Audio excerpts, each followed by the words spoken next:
Baik, khotufillah, kita lanjutkan lagi. Bagaimana amal-amal pada diri sendiri sebagai penduduk surga. Di antaranya adalah tidak makan barang haram, ya, atau mencari rezeki yang halal, ya. Maka kita diperintahkan, ya, untuk mencari yang halal, ya, halalan thayyibah, dan mengingat Allah Subhanahu wa taala, ya, agar kita mencari ma'isyah dengan halal, ya, dengan cara yang halal juga, mencarinya ke pekerjaan yang halal, ya, makan dari makanan yang halal, ya. Kalau minta ibatima terkenal, ya, yang baik juga, ya. Wa ma zalamuna, jangan zalim, ya. Juga di surah Al-Maidah dikatakan, ini panjang, ya, walimat alaikum, ya. Di antaranya kan yang diharamkan bagi kalian apa? Al-maitah, bangkai, wadam, terus darah, ya. Walahmul khinzir, daging babi. Daging karat, ya. Hah? Iya, daging babi sini. Dari keliling ke pesta.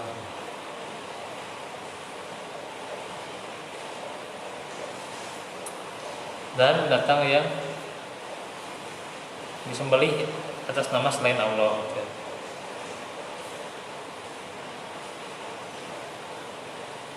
Wama uhilla li ghairillahi bih, gitu, kalau salah. Wal munkhaniqatu, binatang yang karena dicekik, ya, gitu. Wal mauqudatu, binatang yang mati karena dipukul. Wal mutaraddiyah, binatang yang karena jatuh, gitu, ya. Wanatihar, karena ditanduk, ya. Wa ma akalas sabu illa ma zakaitum. Nah, dan binatang yang terkam, gitu, ya. Binatang yang terkam, binatang buas, kecuali yang sempat kamu sembelih, ya. Illa ma zakaitum, ya. Wa ma tubiha ala nusubi atas taksimu, iya betul, ya, bil azlam dari konfis, dan seterusnya, gitu, ya. Ikannya. Iya. Diharamkan juga binatang yang disembelih untuk berhala-berhala dan undian, ya, penjudian dengan anak panah. Itulah kedurhakaan, ya, dan konfis. Nah, itu yang harus dihindari, ya. Sebagai penghuni surga itu harus menghindari hal-hal yang haram, makanan yang haram, ya, termasuk pekerjaan yang haram juga. Kita bagaimana pemberiannya nanti juga, ya, harus diatur pemberian dari kita mau memberi, bagaimana caranya dengan benar, itu, ya.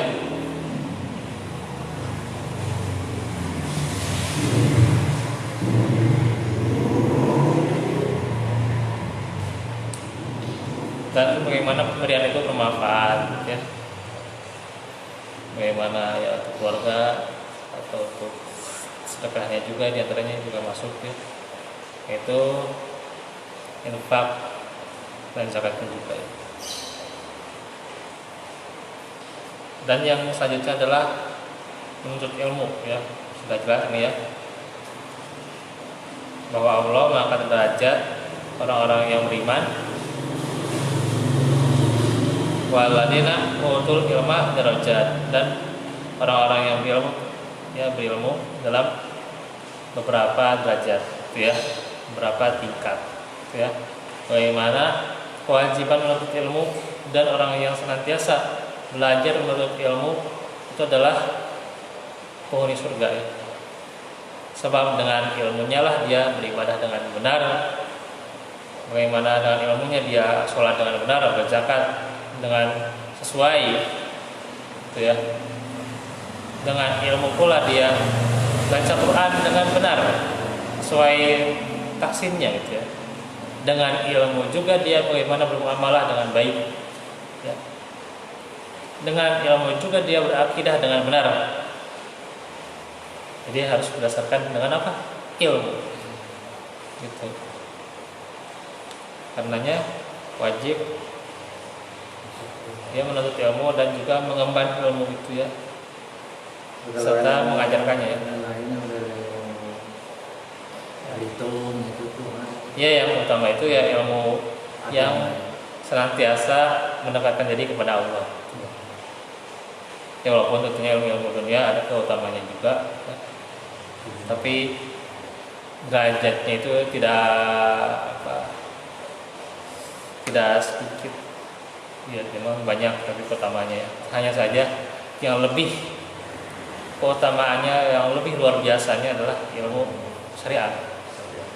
Ya, ilmu syar'i ya. Itulah yang dimaksud ya.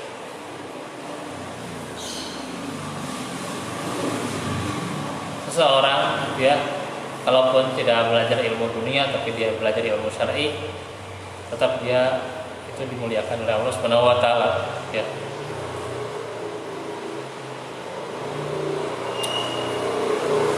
Bahkan kan ada salah seorang jemaah di Batu Nunggal ya, dia dekat atau ya, dia bilang gitu ya, nggak apa-apa kamu nggak bisa perkara-perkara dunia, nggak bisa matematika, nggak bisa IPA atau apa IPS dan sebagainya, perkara-perkara dunia. Yang penting kamu bisa agama, gitu katanya gitu. Karena kalau kita bisa Al-Quran, bisa baca Al-Quran, bisa mengajarkan Al-Quran, kita pekerjaannya itu kepake. Misalnya kita keluar dari pekerjaan yang kita jalani, kita bisa jadi guru ngaji gitu kan, tetap gitu, bisa jadi guru ngaji gitu. Tapi kalau kita belajar masalah dunia, tidak belajar masalah agama, ketika kita dipecat misalnya, dikeluarkan dari pekerjaan, kita nggak bisa apa-apa gitu kan, jadinya ngerikupnya di bumi gitu. Nah gitu ya, itu bahasa bahwa supaya kita itu mengutamakan ya, menuntut ilmu dinullah gitu ya, ilmu syar'i gitu. Karena ini adalah ilmu yang akan menyelamatkan kita nanti di akhirat ya. Ilmu dunia belum tentu ya, kecuali ilmu dunia yang berlandaskan juga dia nantinya ilmu dunia itu bermanfaat bagi orang lain ya. Yang ilmu dunia misalnya ketika kita bisa matematika ya, bisa hitung-hitungan ya, kita bisa juga berhitung bagaimana mengamalkan waris, nah gitu ya, bagaimana bagi waris dengan benar, kan itu kan juga dengan butuh hitungan matematika gitu kan. Gitu. Kalau hanya ukurannya misalnya ukurannya surat apa itu An-Nisa ayat 12 sampai 14, niscaya kita bingung gitu ya gitu. Niscaya kita bingung kalau kita hanya cuman baca apa surat An-Nisa dari 12 sampai 14 ya gitu. Tapi kalau kita menghitung dengan matematikanya, matematika waris gitu ya, bisa. Atau misalnya kita belajar matematika untuk menghitung zakat. Ya, zakat itu nggak mesti apa zakat fitri ya, tapi ada juga kan zakat-zakat yang lain, zakat dagangan, ya, zakat hiasan, milik juga dia barang milik dan sebagainya kan ada. zakat-zakatnya kan gitu ya. Nah, kita bisa menghitung dengan benar ketika kita mengetahui matematikanya gitu ya. Kalau kita cuman tahunya misalnya 2,5% zakatnya, terus bagaimana pembagiannya gitu ya. Kalau kita tidak menghitungnya dengan matematika ya bingung juga gitu. Cuman mengetahui ya dalilnya doang gitu ya. Nah gitu ya. Itu kan jadi ilmu dunia juga ada kepentingan juga buat kita mengamalkannya gitu ya. Gitu. Ya buat kan kalau misalnya matematika buat zakat contohnya kan gitu ya. Buat wakaf kan, wakaf juga kan gitu. Bagaimana kita menghitungnya juga ya wakaf dan sebagainya lah gitu ya. Gitu. Ilmu sosial ya buat kita misalnya supaya apa, kalau kita komunikasi gitu ya, komunikasi dengan baik, dengan diksi yang bagus, dengan cara yang bagus, dengan cara yang sopan, dengan tidak main tangan. Gitu. Jadi itulah bagaimana ilmu sosial itu harus dipelajari juga kan gitu. Maksudnya ketika kita mempelajari ilmu dunia ada manfaatnya juga untuk wasilah ilmu akhirat. Banyak lagi lah kalau kita ingin belajar, misalnya ilmu tentang apa biologi misalnya, berarti kita perdalam lagi ilmu biologi, kita perdalam juga kan bagaimana Allah membaguskan ciptaannya gitu ya, ciptaannya gitu. Bagaimana Allah membaguskan kita dengan jantung kita, dengan apa, dengan otak kita, dengan anggota badan kita, itu kan canggih gitu. Ya gitu. Tapi apakah wajib ilmu dunia? Enggak wajib juga gitu. Cuman tentunya juga ada manfaatnya untuk kita mengamalkan ilmu akhirat. Gitu ya. Kita berzakat ya harus dihitung dengan matematika. Kalau nggak dihitung gimana gitu? Salah. Kita membagikan zakat, membagikan apa mustahik gitu ya. Ya kalau nggak dihitung ya keliru gitu ya. Gitu. Bisa jadi dosa gitu. Nah itu diantaranya ya. Iya. Ya dengan ilmu kan nantinya akan dinaikkan derajatnya. Karenanya nanti kan orang yang punya ilmu lebih itu dia akan terpuji di sisi Allah. Bagaimana para nabi juga bukan hanya pelajari ilmu tentang bagaimana menyembah Allah, tapi mereka diantaranya ada yang pelajari tentang ilmu atau mereka juga apa menganyam dari besi ya, bikin dari besi kan, bagaimana baju besi gitu kan bikin, ketika perang bagaimana gitu ya membuat baju besi gitu ya. Terus bagaimana bikin pedang yang tajam gitu ya ketika mengalahkan musuh-musuh Allah gitu ya, itu juga dipelajari ya, itu para nabi ya. Terus juga bagaimana di antara mereka juga ada yang berdagang ya, berdagang juga Nabi dagangnya. iya, berdagang untuk bagaimana mereka bisa berinfak gitu ya. Nah gitu. Itu para nabi juga kan demikian. Jangan ngon ya memelihara kambing dan sebagainya kan, itu juga ada manfaatnya kan gitu ya untuk beramal. Nah, ikhwatillah adalah bagaimana yang dipuji atas ilmunya gitu ya. Karenanya bukan pujian yang dianggap enteng, tapi pujian yang sangat tinggi. Ketika kita belajar menuntut ilmu, kita melangkahkan kaki kita ya ke masjid atau kemana yang menjadi lautan ilmu gitu ya. Atau sekedar kita berbincang-bincang seputar ciptaan Allah, seputar bagaimana kita mengagungkan Allah, kita berbincang-bincang, ngobrolnya itu jadi manfaat, jadi ilmu gitu ya gitu. Jadi berkah gitu ya, nggak cuma ngobrol seputar dunia, ya seputar bola gitu ya. Ngobrol seputar apa kejadian yang rame ya, kejadian tentang ijazah palsu dan sebagainya. Aduh, Ya adalah kita bagaimana memandang hal itu, ya kita dengan syariat Islam. Bagaimana pandangan syariat Islam? Kita ngobrol dengan benar, dengan baik. Nah, itu jadi berkah waktunya gitu ya. Nah, kemudian juga ikhwatifillah, ya nggak usah panjang nih ya. Ini 2 perkara lagi tentang bagaimana menahan hawa nafsu ya. Wa amma man khafa maqama rabbih wa nahan nafsa 'anil hawa fa innal jannata hiyal ma'wa. Yaitu di surah An-Nazi'at ayat 40 sampai pas 1 ya. Adapun orang-orang yang takut kepada kebesaran Rabb-nya dengan diantaranya apa? Dia menahan hawa nafsunya, maka sesungguhnya dia tempat tinggalnya di surga ma'wa. Ya, masya Allah kan, itu kan udah ada petunjuknya ya, jannatah yal ma'wa, tempat tinggalnya surga itu. Berarti jelas menahan hawa nafsu ya. Ketika hawa nafsu itu ditahan, tapi bagaimana jalan-jalan yang benar ya, diarahkan pada jalan yang benar gitu ya. Nafsu 2 orang yang saling mencintai gitu ya, diarahkan pada jalan yang benar, yaitu menikah. Nah gitu ya, maka itu menjadi pahala gitu ya, menjadi jalan menuju surga gitu ya.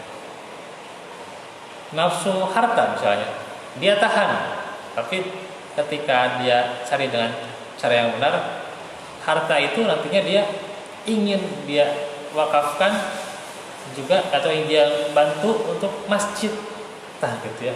Maka hawa nafsu itu diarahkan pada yang benar gitu ya. Nafsu terhadap harta, terhadap jabatan dia tahan dulu, tapi ketika dia ingin mendapatkan jabatan itu untuk apa? Untuk menjadi pemimpin yang adil ya, pemimpin yang adil yang dia dinaungi nantinya di padang mahsyar. Nah, jadi kan gitu ya. Di antaranya amalan penghuni surga ya. Nah gitu. Dan di antaranya juga termasuk juga menahan hawa nafsu adalah menahan amarah ya. Sebagaimana di surah Asy-Syura ayat 37 waladina jatanabut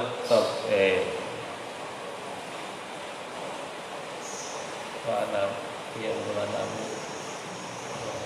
habis ibad. Apa ada nggak sini ya yang apa mungkin atau lupa? Saya juga agak sedikit lupa ya. Ayat 37 coba cek.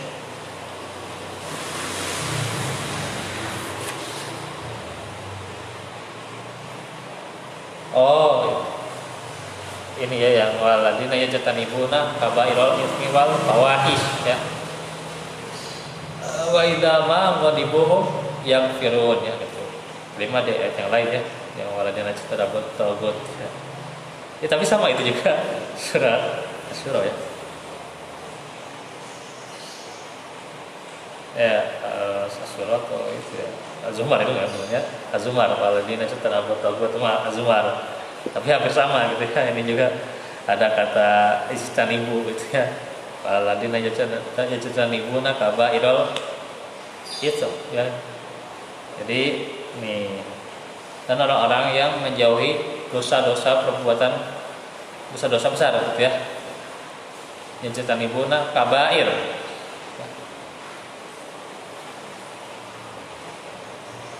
ya, terhadap kaba'irul itsm, dan juga wal fawahish, perbuatan keji. Dan ketika dia mau marah, tapi dia apa? Mengampuni, segera memberi maaf gitu ya, memberikan maaf gitu ya. Jadi ketika dia mau marah, segera dia memberikan maaf gitu. Itu adalah akhlak penghuni surga.